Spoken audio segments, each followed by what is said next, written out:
Iridescent figure, yan po yan. Ito po yan. Yan. Sa 1,000 is blue, 500 gold, 100 lilac, and 50 red. Diba? The iridescent figure. Tilt the note to observe the changes in color intensity. Itip nyo po para po makita nyo yung effect ng iridescent figure. Also, meron din po dyan yung kinatawag namin flying eagle. Flying eagle is a transparent embossed outline of a flying eagle. Embossed po yan. Kaya if you run your fingers across it, dapat po malamdaman nyo po. It should be embossed or tactile. Yan. Okay? So that is the vertical clear window. Now, let's proceed to the tactile dots. Actually, I discussed it already. It's accessibility feature.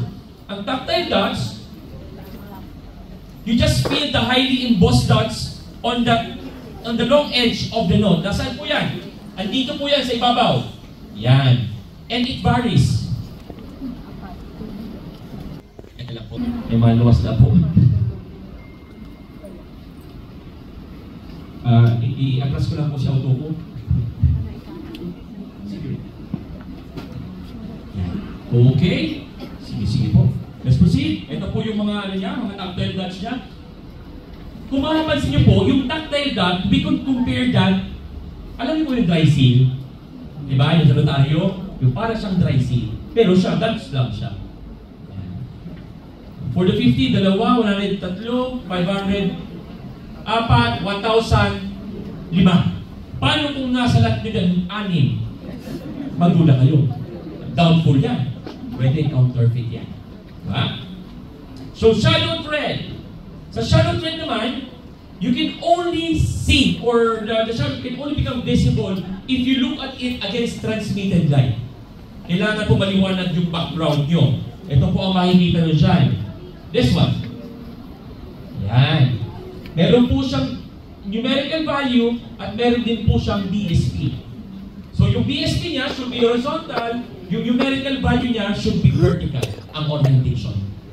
So kung napansin nyo, pareho sila orientation, ito naman. Okay? Shadow thread.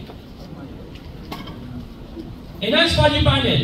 The enhanced value panel, meron din po dito ang paper banknote natin. So inadapt po siya ni polymer banknote. Ang enhanced value panel, dapat pag tinilt nyo, kailangan meron po yung tinatawag naming rolling bar effect. This one. Yan. Rolling bar effect po yan. Pag tinilt nyo. Dapat pa parang may gumugulong na bar. Okay? The serial number. Serial number should be identical asymmetric serial number. Kailangan po identical yung dalawang serial number on the same banknote. However, pag yung serial number pareho at two different banknotes, problema po yan. Diba? Dalawang 1,000, pareho ang serial number. May problema tayo because serial number should be unique in each denomination. Just in case, meron nagbayad, wala na nagbayad, at meron kang dalawang 1,000 na may parehong serial number, two possibilities. Both are counterfeit, or yung isa genuine, isa counterfeit. Ipagdasal mo, doon ka sa second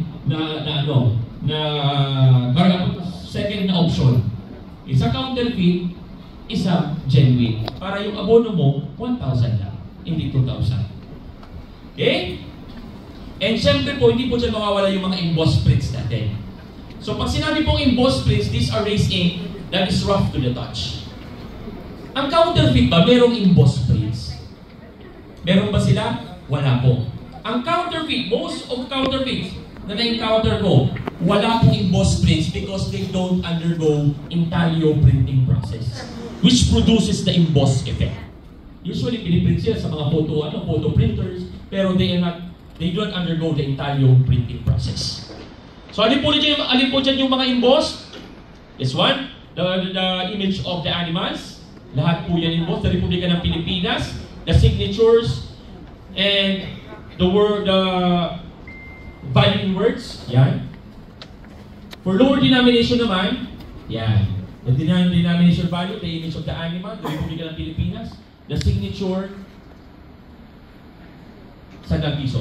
If you can observe po, yung higher denomination natin na 1,500, wala po silang embossed denominational value. Why? Kasi po, yung sa 500 and 1,000, those are enhanced value panel. Hindi sila embossed. Ang embossed, baka kasi po sa Latin nyo, yung 100 at 50, embossed yung value panel. Yung sa 1,000, hindi. Hindi po talaga embossed yung sa 1,500. Okay? Also, please take note that yung embossed prints natin, ang meron lang embossed print sa likod is the 1,000 piso polymer banknote. Yung 500, wala siyang embossed print sa likod. Yung 150, wala din po.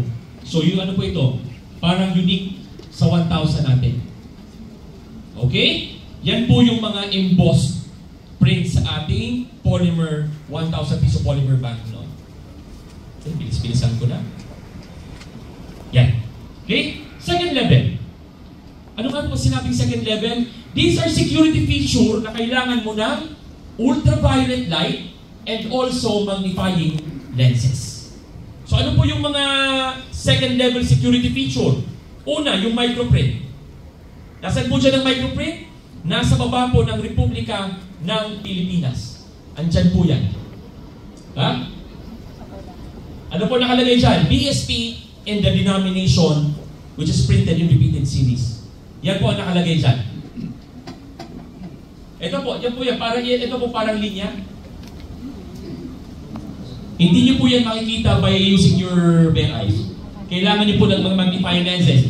However, if you have a good quality camera phone or phone in your camera, pwede niyo po yung i-zoom in. I tried it using my Samsung. I-try niyo po, pwede niyo pong i-zoom in yan. Pero ano lang po, dapat kayo stable. Stable ang ano. Hindi